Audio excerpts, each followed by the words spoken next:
દાદા હવે તો આ તો અભિયાણ ભેગા થઈ અમે ઊભા છીએ ચા પાણી પીતા સુધી આવજો તમે.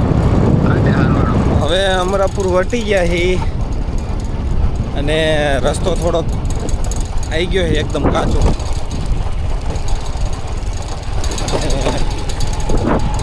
ઓલા આવે રહ્યા પાછળ પાછળ અમારી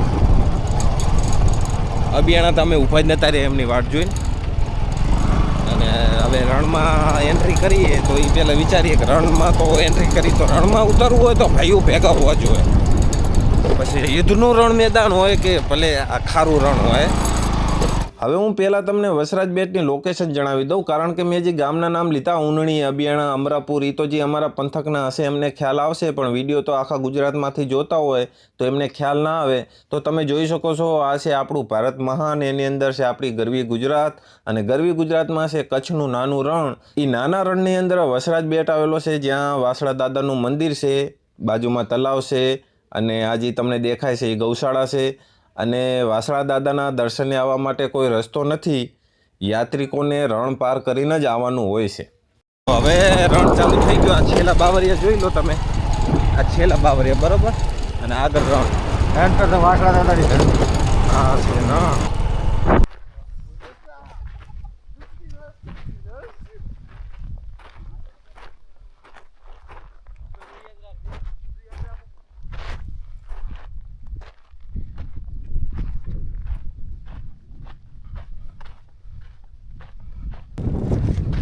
આમ જુઓ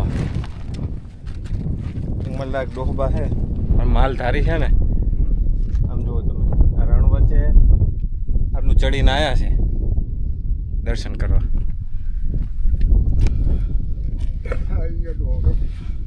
શું નામ ડોહબા તમારું? હાથીબા. હે પાડલાના.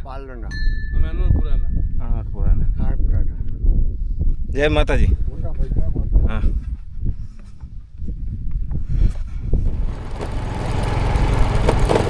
તો હવે અમે રણ પાર કરી લીધું છે અને અમે પહોંચી ગયા છીએ વસરાજ બેટ.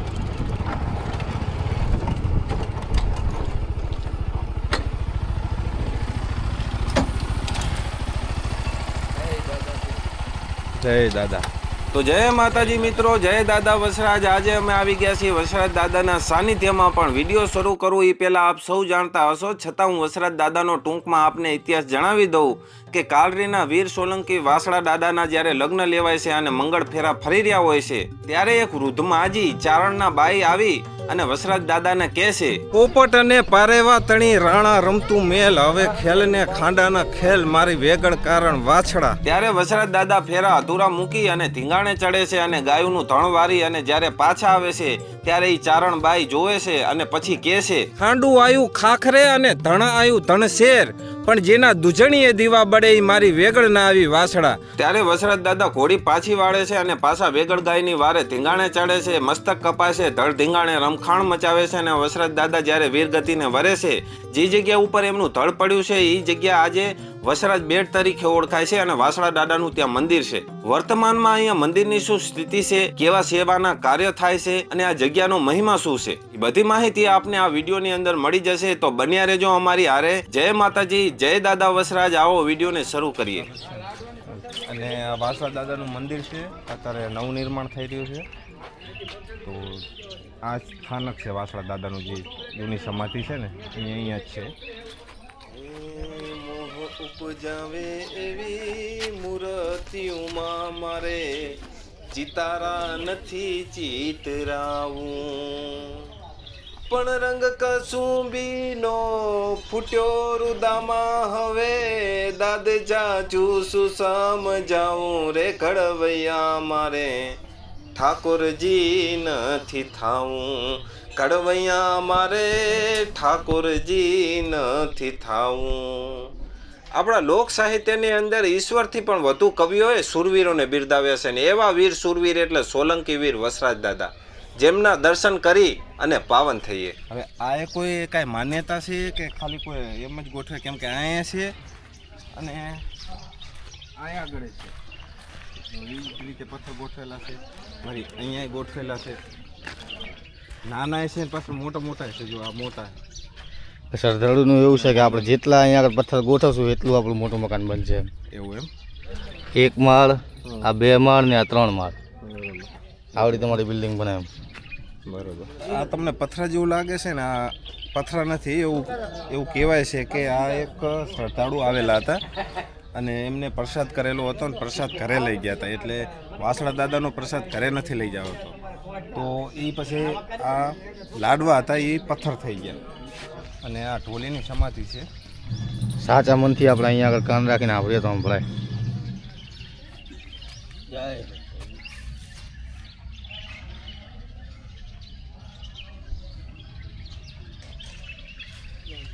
સંભળાણું મન તો ના સંભળાય. તારું મન સાચું નથી.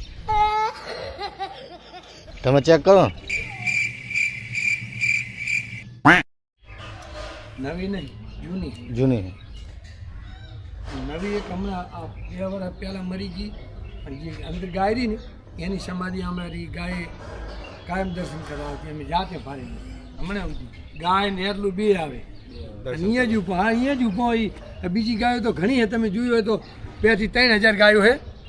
પણ એમ કે એ ગાયો અહીંયા છે, પણ આ ગાય કમ્પ્લીટ આવતી ને અમે દર્શન કરેલા ગાયને જાતે.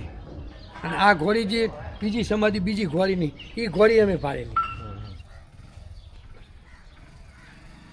કે જેના દુજણીએ દીવા બળે ઈ મારી વેગડ ના આવી વાછડા. ઈ વેગડ ગાય માતાનું મંદિર અહીં બનાવ્યું છે.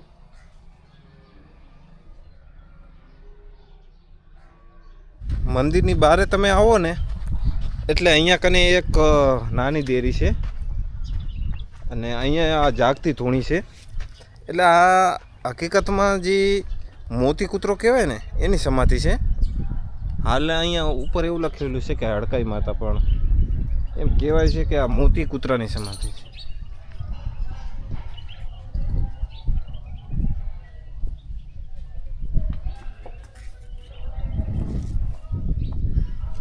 પોપટ અને પારેવા તણી રાણા તું રમતું મેલ, હવે ખેલને ખાંડાના ખેલ મારી વેગડ કારણ વાસડા. ખાંડું આયું ખાખરે અને ધણા આયું ધણશેર, પણ જેના દુજણીએ દીવા બળે ઈ મારી વેગડ ના આવી વાસડા. તો આ ઈ વેગડ ગાયની સમાધિ છે એવું કહેવાય છે. આપણે જે મેં તમને એક અંદરે મંદિર બતાવ્યું હતું, તો એ પછીથી બનાવેલું આવ્યું છે મંદિરની હારે, પણ હકીકતમાં સમાધિ ગાય માતાની અહીંયા છે, વેગડ માતાની.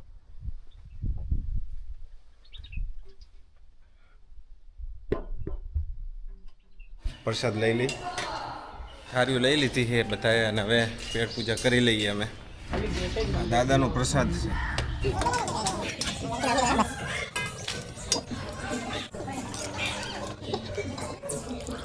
बेवजह इन जानवरों को भी कुछ खिला दिया करो. ये कभी मांगते नहीं है, लेकिन भूख इन्हें भी लगती है.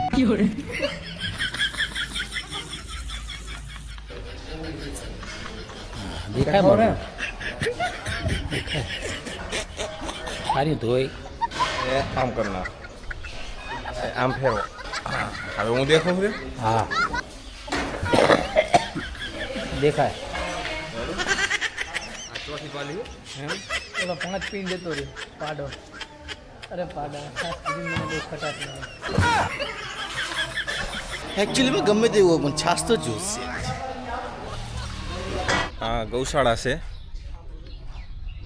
વેગડ ગૌશાળા.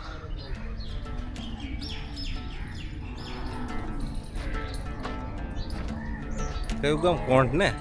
કોંટ. આ જે તમને ટ્રેક્ટર દેખાય છે ને, ગાયોનો ઘાસચારો આવેલો છે ને. 5-25 ટ્રેક્ટર નથી આવેલો, સેંકડો ટ્રેક્ટર આવેલા છે ને લઈને આવેલા છે આપણા ભાઈઓ. અને પછી તો દાદાની દયાથી મારે બાઇકનો મેળ આવી ગયો. હું તો ઠેકડો મારીને ચડી ગયો બાઇકમાં, ને બાઇક અમારું ઉપડી ભ્રુમ ભ્રુમ ભ્રુમ ભ્રુમ ભ્રુમ કરતું. અને એમ કહેવાય છે કે રણમાં પલ્લા કાપતું જાય છે. એક વાડામાંથી બીજા વાડામાં, બીજા વાડામાંથી ત્રીજા વાડામાં, ત્રીજા વાડામાંથી ચોથા વાડામાં ધૂળની ડમરી ઉડાડતું બાઇક અમારું ધોળમ ધોળ જાય છે. પણ એક લોચો થઈ ગયો. જય વસરાજ, જય વસરાજ, જય વસરાજ.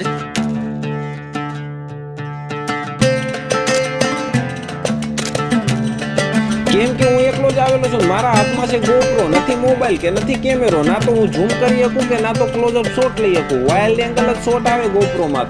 તો જેવો આવે એવો હું વિડીયો ઉતારીશ ને તમે જોજો. પણ હવે આવી ભૂલ કરવી નથી. નેક્સ્ટ ટાઈમ આવું ત્યારે કેમેરા, ડ્રોન ને ફૂલ સેટઅપ લઈને આવું. ફૂલ ગૌશાળાનો બ્લોગ બનાવ્યો છે જોરદાર.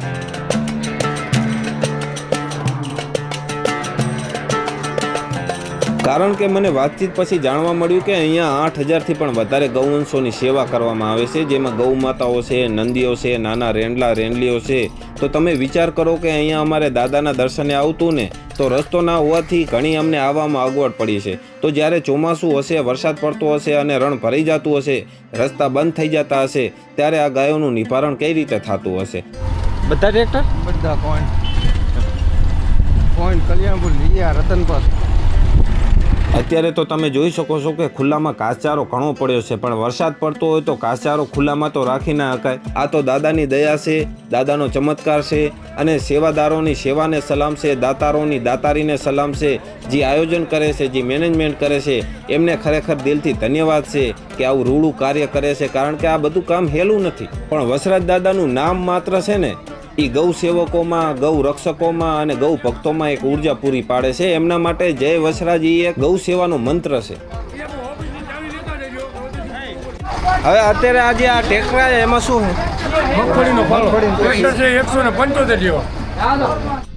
તો અમે હવે વાસણા દાદાના દર્શને કરી લીધા છે, પ્રસાદ લઈ લીધો, ગૌશાળા પણ જોઈ લીધી અને ગૌશાળામાં જે દાતાઓએ દાન કર્યું છે એ બધું જોયું અને હવે અમે નીકળી છીએ રહ્યા. જય વસરાજ દાદા, જય માતાજી.